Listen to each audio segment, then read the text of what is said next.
main net right here, all right? So there's a top side and a bottom side. The top has the red floaties on it, right? Because you want the top side to stay lifted.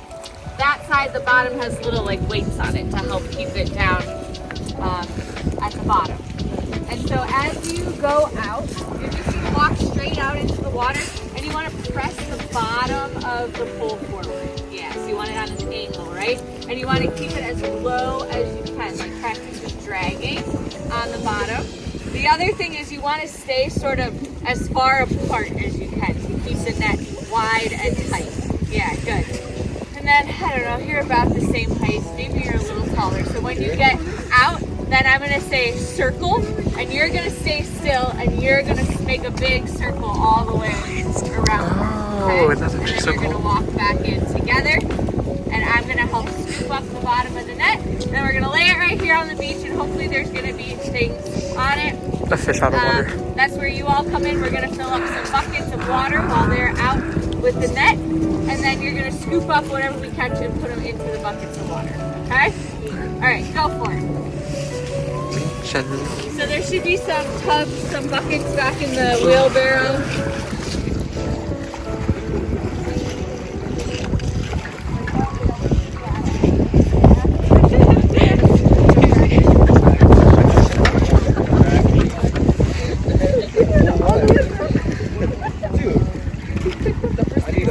I need a full one. Right here.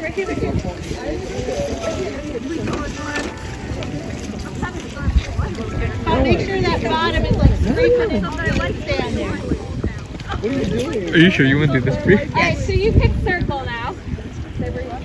Oh, 100% get it. What are they doing? Don't fall. Okay.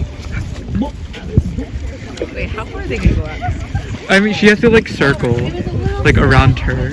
So you might be the one standing in it, yeah. Oh my god, the trash truck.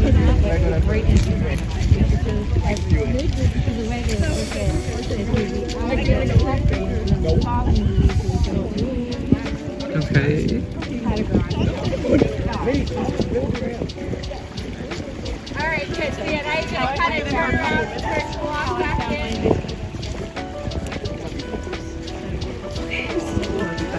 It's harder than it looks. There's like a lot of drag on the net, so it feels like heavy.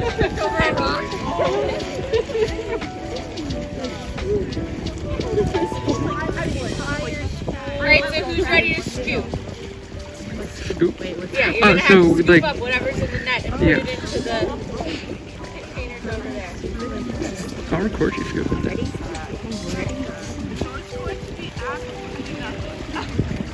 Keep going. Yeah, they try to part pressing the bottom forward. And then once I grab the bottom of the net, I'll tell you to scoop up, okay? Come on. It's shallow.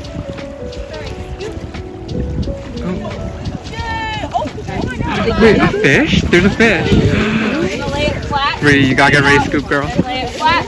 Alright, now come and scoop. Go, Bree, go. Go, Bree, go. Yeah, you got this. There's little shrimp, you just grab it. Oh my god. Yeah, so go ahead. You got this. You got this, Bree. Oh, look at that.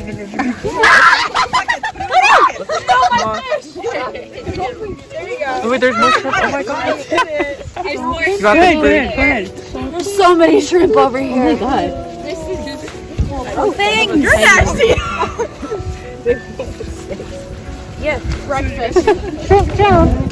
Look at the tiny little crab. Yeah. Where? Oh. If this thing bites me, I'm killing it. Oh. No. I mean, look how tiny those claws are. They're not that bad. Oh, this one you can even start to see some of the red. Come back. Okay, we got a little crab. We got two. Awesome. Yeah, see, it's better over here. On that beach, lots of shrimp. Oh, that's one of those little, I call them sea roaches, but they're, Oh, the portion of that all in the center. Okay, guys, make sure you're grabbing them. We gotta put them in the bucket. Yeah, moving the bucket down now. Let's get everything. Darn fish. That's what I want. yeah. What kind of fish? This reminds me of the time I went crabbing and I fell off the boat. gonna bring this one down the other side, or is everything over here? There might be some little shrimp over there, but I think it's mostly clear.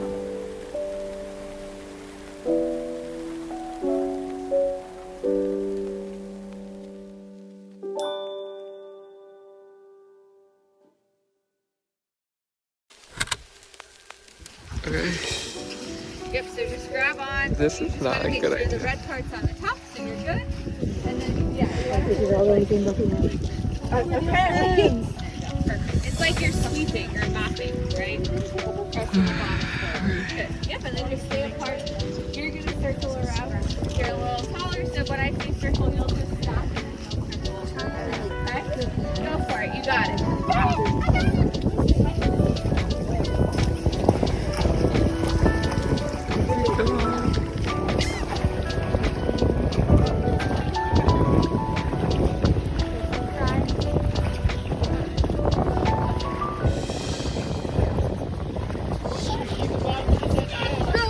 Yep, keep it nice and low and then spread apart. Spread apart. There you go, good.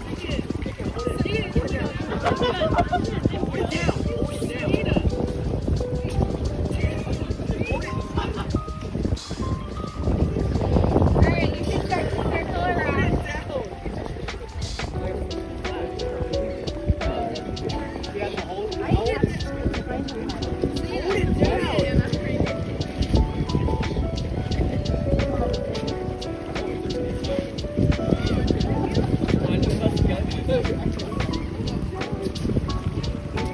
Girl up. Alright, so you're gonna turn around and start to bring it back in. Keep the pole as low as you can. Like dragging at the bottom of the sand of the water. Good. Pull it down. In the bucket.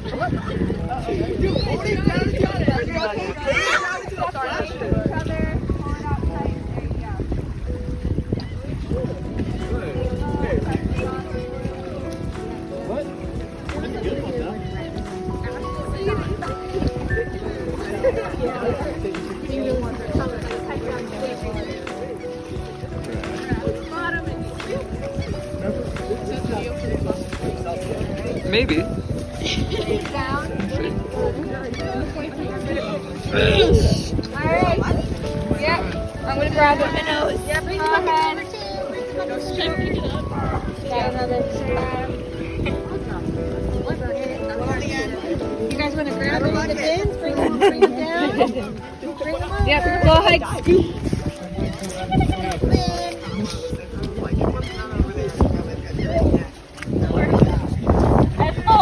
I have 4 fish. Another crab. I have 4 fish. There's a bunch of shrimp in the middle. Ton of shrimp here. Thank you. I grabbed one. Oh no, that's too little. Just now there.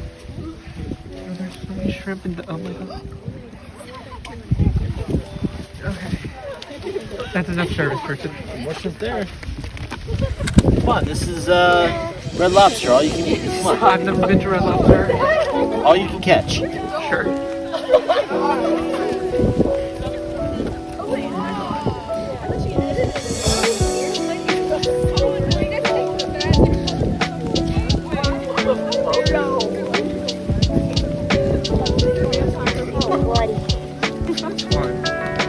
You have fun out there, Frank? I did have a lot of fun. Thank you.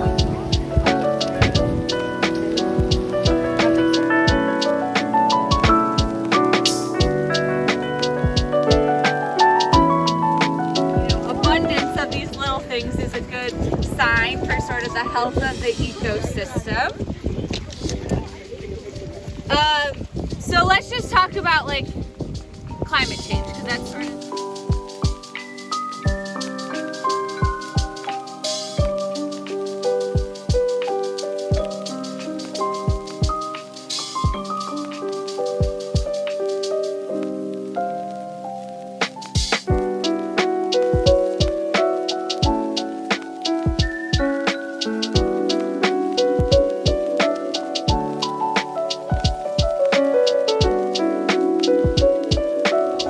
The first thing that you should know about horseshoe crab is you do not have to be afraid of them. Look, I'm sticking my whole hand in here. Doesn't pinch, doesn't bite. We're shaking hands. Doesn't hurt. A horseshoe crab doesn't have the strength as, say, a blue claw crab. If this was a real crab, there's no way I would stick my fingers in a claw like that. It would hurt, it would probably cut my finger, I'd be bleeding. Well, horseshoe crabs are actually not crabs at all. You can have a seat, come on up. You can sit on that crate over there too. Horseshoe crabs are more closely related to arachnids, to a spider or a tick, than they are to true crabs. I'm going to talk for maybe 5-10 minutes. We're going to look at the body parts. Then I'm going to take a break from talking so much and let you hold them and touch them and make your own observations. We have 2 of them today. We have a male and a female. Again, nothing to be afraid of. If you want to hold them, take a minute or so to make some observations, look closely at them. If you don't want to do it, just say no thank you. No judgment here today. I know some people get nervous about this kind of stuff, but really, again, I want to tell you, they're really gentle giants. They're strong too. But if you do decide to hold them by the horseshoe-shaped part of their carapace. It's smooth here. You're not going to get pinched. The only thing maybe you could do is accidentally look too close and then they poke you in the eye with the tail. It's not a stinger. It's just, this is called the telson or the tail. And they use that, they have functions for all parts of their body. But that tail, he's kind of demonstrating to me that if he gets stuck upside down on the beach, he'll take that tail and try to poke it down into the sand and arch up his body, rock a little bit until he's able to float back over. Now they are spawning. They're laying their eggs this time of year in May and June, and they come out of the water. And when they do that, they're actually putting their life on the line. They're taking a risk to come out of the water, because if they get stuck upside down and they start to dry out, they're going to become weak and also susceptible to maybe a gull coming in and trying to peck off a leg to eat. But again, they are hardy. They've got this suit of armor to protect themselves, and I just want to spend a couple minutes showing you parts of the body. Now, one of the first things I do when I pick them up, I immediately say, is it a boy or is it a girl? Anybody know the difference? Size, definitely. Boys are bigger or smaller? Smaller. Yep. In many animal species, it's a female that's larger. Why do you think that's the case? They lay eggs. What? They lay eggs. They lay eggs. Basically, a female is an egg factory. And a horseshoe crab lays thousands and thousands of eggs. We'll talk about that in a minute. But the females are bigger. The other thing, the male, is I can just say, oh yeah, it's probably a male, it's smaller size. But I quickly look at the first set of claws. I'm going to come around. Everybody make a fist and stick out your thumb. That is, you're basically a boy horseshoe crab. They have these funny claws that look sort of like a boxing glove. They're called pedipalps, and it's a specialized hook. He uses that hook to grab onto the back of the girl's shell and take a piggyback ride. Now, I know you think I'm suggesting something, but they're not mating. They're not having sex. The female just needs to follow the male. The male needs to follow the female. He's hooked onto the back of her shell because he has to know where she's going to lay the eggs. It's all done externally. So she'll dig down into the sand about 5 or 6 inches way down. She deposits a mass of eggs. And when she starts to crawl away, he then fertilizes that egg mass externally, outside of the body. So again, he just needs to know where she is. So he uses those hooks for that. Then they have some additional legs that all have kind of similar type of pincher claws. They can use that to grab onto things. But up here at the top, I'm going to come around again, you're going to see two little teeny tiny legs. Little tiny adapted legs up top. What do you think they're using those little tiny legs for?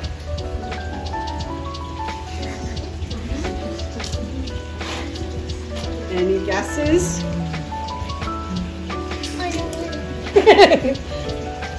I think I heard somebody say it. Food. Yep. So these are like utensils. They will use those for grabbing their food and pushing it into their mouth. So these are little tiny legs. The mouth has to be someplace close by. Any guesses, anybody? Center, right in the middle. At the base of their bigger legs, they have these adapted bristles. So it kind of looks like a crazy toothbrush in the middle with these bristles. And they are using, actually, since you're my last class of the day, I'm going to show you something if I can. Yep. I'll see if I can hold it for you all to see. So I have a fish. And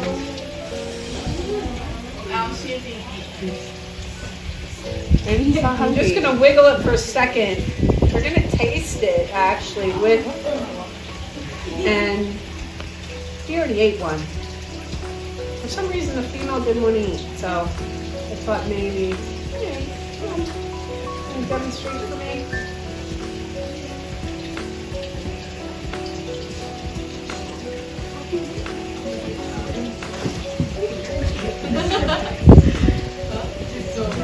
I'm force feeding them, sticking it in there, come on.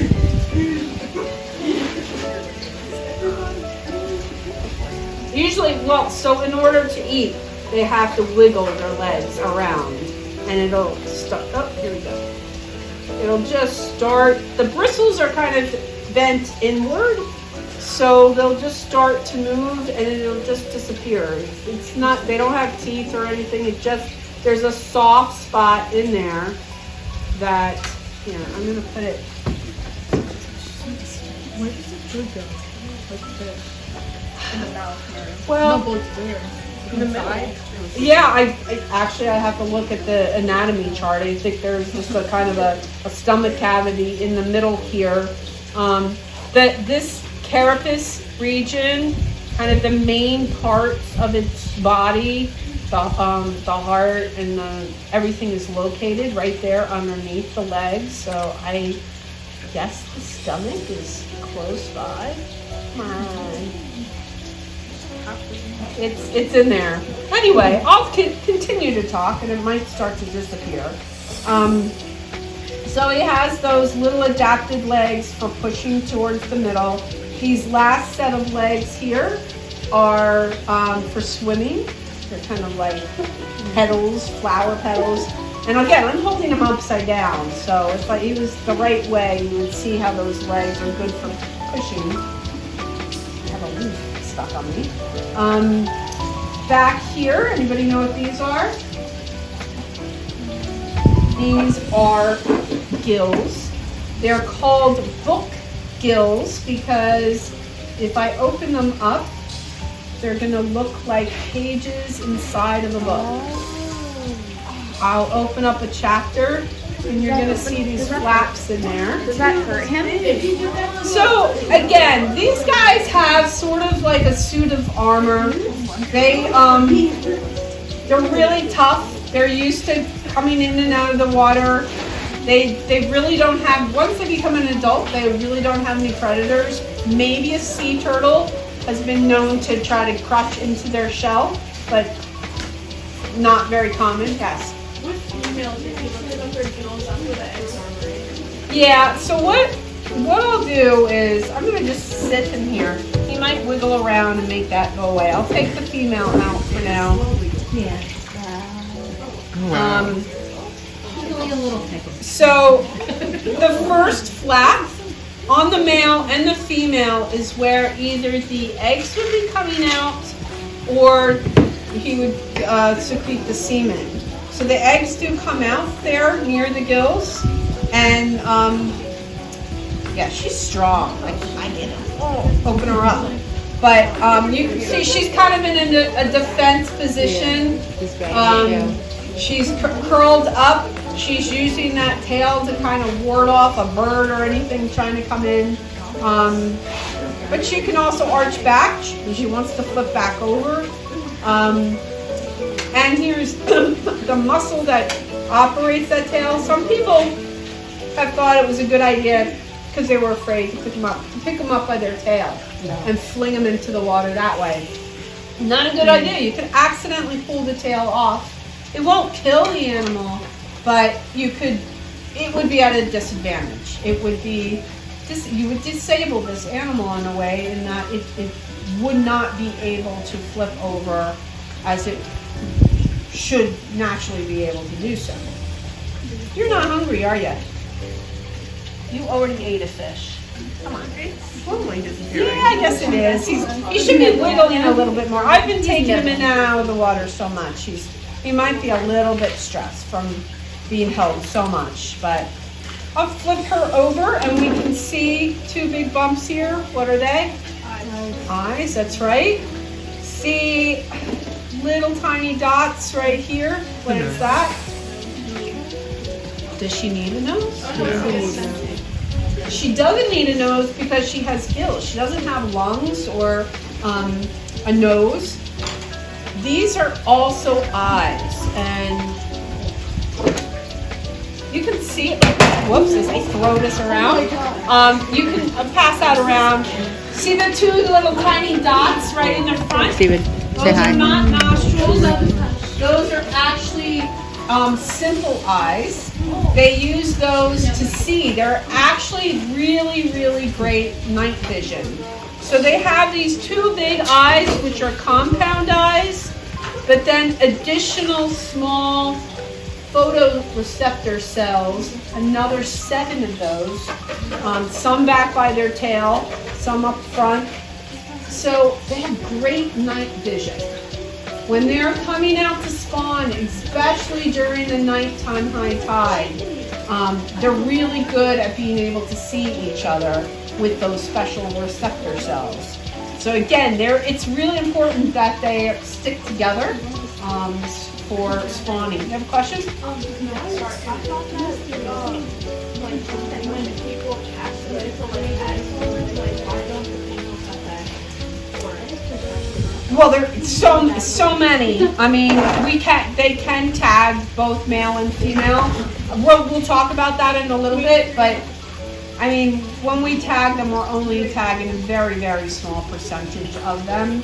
I'm going to take a break right now from talking. I'm going to let you hold them again.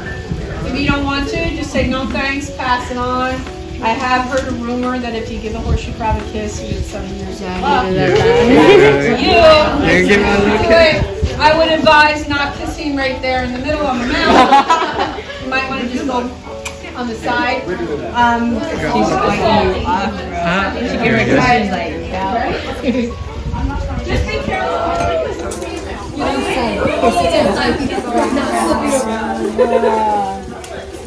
Did she say why they have shells on them? Oh, no, I don't think she mentioned it. Oh. Yeah, slipper sails. So they're hitching a free ride. Oh, she